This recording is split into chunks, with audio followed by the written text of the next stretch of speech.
Alright everyone, welcome back to another Star Wars Galaxy of Heroes video with Fat Phil, and today we're going to walk through the worst piece of advice I was ever given in Star Wars Galaxy of Heroes, kind of how it transformed into the channel that we have now, and how you can understand when advice someone is giving you maybe isn't what's actually best for you. I thought this would be kind of a fun video to do, just something that kind of, can fill the gaps a little bit. It's something that I think about a lot sometimes of what my account would look like had I done something different. So, please let me know your thoughts down below. Like, subscribe, comment. I love you all. Let's give a massive shout out to our channel members, as always, for their continued support. If you're ever interested, y'all know where that link is. It's down below. Most importantly, guys, if you're not subscribed to this channel, please subscribe. That helps get me out there, helps get more views, generate more clicks. Really appreciate that, guys. Thank you so much. Let's get in here. Let's talk about the game.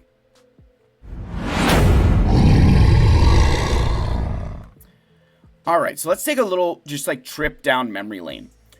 When I downloaded this game at launch, played, on and off for a little bit, and then I kind of picked it up in the summer of 2016, and I played casually till about spring 2017 when I got kind of serious, and played from spring 2017 until, September of 2018, ultra competitively. And then I kind of just, fell out of love with the game, set it down, and I picked it up during COVID. It was end of March 2020. And that's where this story kind of begins. I picked the game up. My account is 3 million galactic power, right? It was 3 million GP, but old, right? It was old. It was not up to date.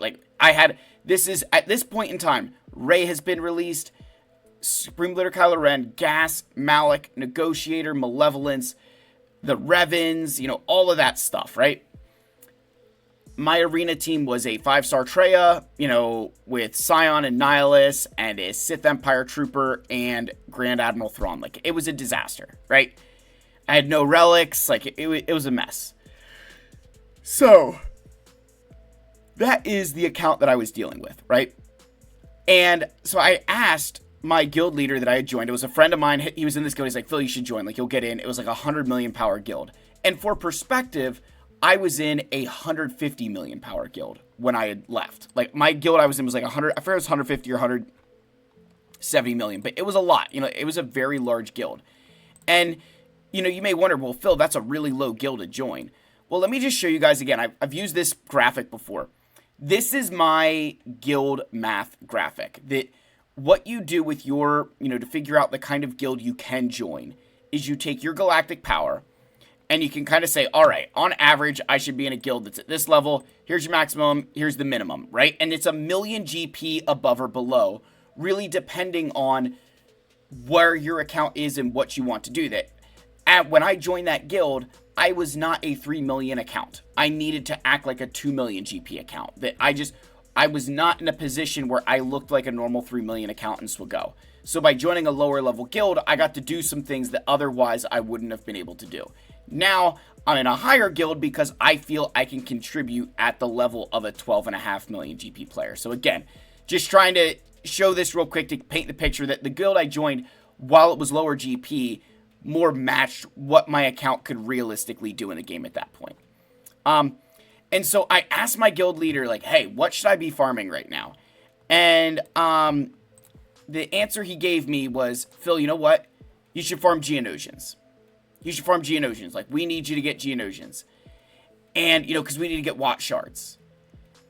And I was like, all right, that, I didn't know any better at the time. I was like, yeah, sure, I'll farm geos. So I go and I spend all of this gear on these guys. I spent my double drops for May the 4th to get Geonosian Brood Alpha to 7-star. I'll never forget it. I rushed. I was so excited. I equipped Zetas on them. I went nuts. And I was one of the first 10 people to earn a Wat Tambor shard in GOTB. I had joined that guild, not even 2 months ago, and I'm one of 10 people that has Geos ready. I was so pissed. Even I knew that was a mistake at that point, and I was still recent. And, Geos were good, but everybody that I was facing in Grand Arena at the time had the counters to the Geonosians. So it was never a team, I've always been very salty about that. This has never been a team that I've ever felt super confident with, that I've ever felt super good about, and a lot of it was because I built them just at the wrong time. That it didn't make sense for me to build them. I truthfully should have been building Sith Trooper, General Hux, the Finalizer to build for Supreme Leader Kylo Ren. See, my guild leader had this, I would say, and he was a really good guy. He was a very smart player. But he kind of had that, and I don't know what the best wording to describe, so I'll use this. And it's the I watch Arnold-itis, right? And this is not a knock on Arnold at all. I love Arnold. We're actually facing his guild in Territory Wars. We are going to get our booties spanked. It's going to be not pretty. But, he had this, like, I watch Arnold-itis, that because Arnold's guild could get Watt and use Watt and had the resources to do that, right? Because guys like him could do that, then we had to do it, even though none of our accounts could sustain Watt Tampor, right? And, and I say that like watch Arnold because Arnold's the biggest creator in this game. But you get the idea that when you watch these, players, and I'm not even at, Arnold's level, but when you watch a higher GP player and you hear somebody say Lord Vader's trash or Trench is trash, like I don't use General Skywalker in Grand Arena most of the time. Like, we're not saying, like, it's not because General Skywalker is bad. It's not because Lord Vader's bad or even Trench is bad. Just at the state that we're playing at, they're not up to the standard that we need. And, and the argument I always say with you guys about Trench, just, plugging this, I guarantee that 99% of my subscriber base will either fail to my Trench or will overkill it.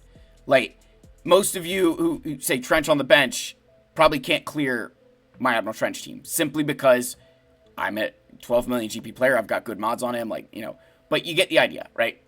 So my guild leader wanted me to do these geos, back to the topic at hand, right? And yes, it was a great thing for the guild that there was another player to get geos for the time being and get Watt shards.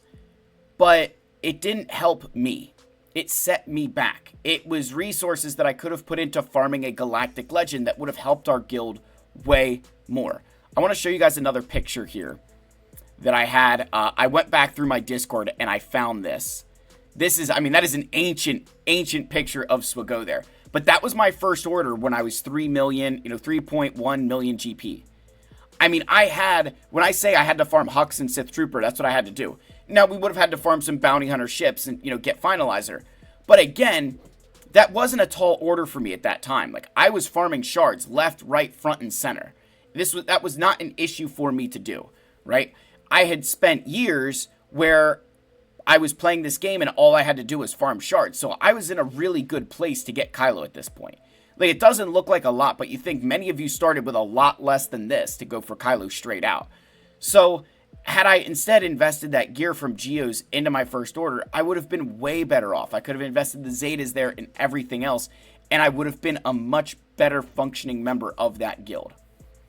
And, and for what happened then was I farmed Geos, and then I got advice to go farm Padme and General Skywalker, and then the advice kept changing because they kept trying to switch it to the meta. They just weren't able to kind of hone in and say, hey, you know what? An account like Phil's, let's take advantage of what's already there. Let's take advantage of the stuff that he doesn't have to build. Like, I went and had to build Snips and all these other characters from scratch when I had this base of the First Order built and ready to go. That farming Hux, farming Sith Trooper was no different than when I built an entire 501st, or when I went and built all these new things that came out into the game.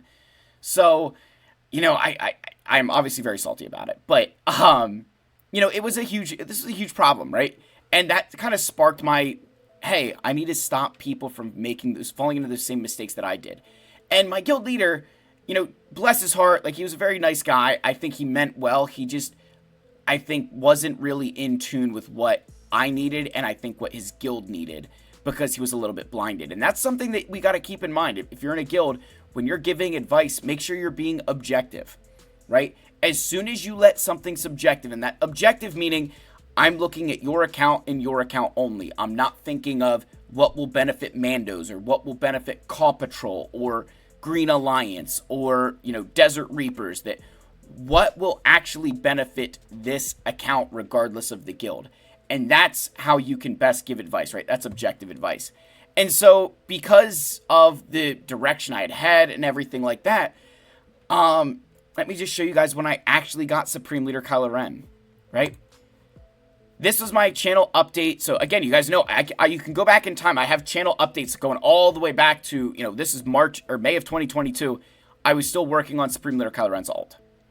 So almost 2 years, over 2 years after I had joined the game, did I finally get Supreme Leader Kylo Ren after my first order looked like it did. Because I just kept building other things. I kept finding other things to put my gear into. And those geonosians are sitting there, and I'm like, had I ignored that gear, we could have had Kylo a lot earlier. And that would have led me to get better raid rewards. That would have led me to get better in Squad Arena and Fleet Arena and everywhere else. Like, everything else in my account could have been built because I had that base. And instead, I didn't, because somebody gave me advice that was more centered around what would help their individual interests or guild rather than the whole, right? And this isn't like, and again, I'm not trying to like completely bash this guild leader, because he was a very good player. Like, he taught me a lot of very good things. I just think he had this idea in his head that because Watt was the brand new thing and this hot stuff that these big accounts were using, that's what we should be using, when that just didn't, like, I remember Watt sat in my account for months until I finally got to use him with Sith Eternal. Like, it just, you know what I mean? Like Watt Tambor is one of these characters that, like, everybody would talk about, and unless you had the ways to use him, and especially now, like, it just, you're like, what the hell? So I almost said something else. I had to pause that there. So, and I say that, like, very lovingly. Like, that first guild, it was a really good decision for me to join there because I was able to build some things that maybe I wouldn't have gotten to do. But that advice I got was just so bad. And, it didn't take into account what you should be doing. It only took into account, hey, what will help the guild? And that kind of, to end on this, sometimes the best thing you can do for your guild is take care of your own account. That oftentimes you'll hear that, oh, you shouldn't be selfish, you got to make guild upgrades, Do you know one of the best guild upgrades you can do? Ensuring that your account has the backbone and the resources necessary, that you're not lagging behind because you're doing guild upgrades. That, like, you don't want to be the only person doing operations upgrades while everybody else is farming Balin or Ahsoka. You don't want to be unnecessarily going in the raid when the rest of your guild is doing something else, right? Like, you want to make sure that you have an air of selfishness to it, because if your account is stable, when your guild does need something or does need that next push, you're not already strained to the max. You have that bandwidth to stretch because you've made a little bit more selfish decisions. Now, you don't want to make them all the time, right? Because you get booted from guilds, and then that's never a good thing. But I look back on that, and I'm like, man, had I just been a bit more selfish and said, all right, well, that helps the guild. What about me? I think I could have been a much more valuable member to that guild, because it was, a long time until I had stable crystal income. And had I had that crystal income months in advance, we would have progressed a lot faster, and we would have been able to move through things a lot more smoothly. So, I stand by that. It's something that I had to learn, and it sparked, this channel that, some of the times that the advice that I saw just would come from an angle of somebody who, it's kind of like asking for workout advice from an Olympic athlete. That Olympic athlete is giving you great advice, but they're giving you the advice of somebody who has the time and the resources and the, money to be able to train and eat and work out like they do. You don't want to ask them. You want to ask somebody like, a personal trainer at a gym, or even someone who is in, you work with that goes to the gym. Like, how do they do it? Because they're living your life, right? And you can say, oh, well, Phil, I'm never asking you for a roster review again. Like, listen, I try to give the advice of somebody that I'm looking at, the full thing of your account. I try to give that advice, but at least mine's objective, because I get no benefit of, like, if I tell you to go farm geos, that's not, it doesn't hurt or help me, right? It's irrelevant. But what I'm trying to portray there, I guess, it's getting late and I'm rambling, is that I want to make sure that the advice I give you guys is as well informed as possible. And that's why a lot of it is centered around building some of those GLs that get you a lot of stuff. It's built around this idea that you want to do things that are good for your account that also end up helping your guild, because then it's a win-win situation, right? You don't just want to do something that, for a time being, maybe it helps, and then eventually you're like, oh, this isn't really that big of a deal. I could have done something else that, is way more beneficial to me. Now, don't take this as just be selfish, right? Don't take it as just be selfish, because that's not what this is at all. It is very important that you do things for your guild, right? It is very, very important that you are actively trying to come up with your guild, right? It's very important that you're making some of those upgrades for your guild. But it's also important that you know when you need to say, hey, I got to be selfish here. I can't do that right now. And a good guild will respect that honesty. So that's the end of the video, guys. Let me know your thoughts down below. Again, like, subscribe, comment. I love you all. May the force be with you, and I'll see you in the next one. Cheers, my friends.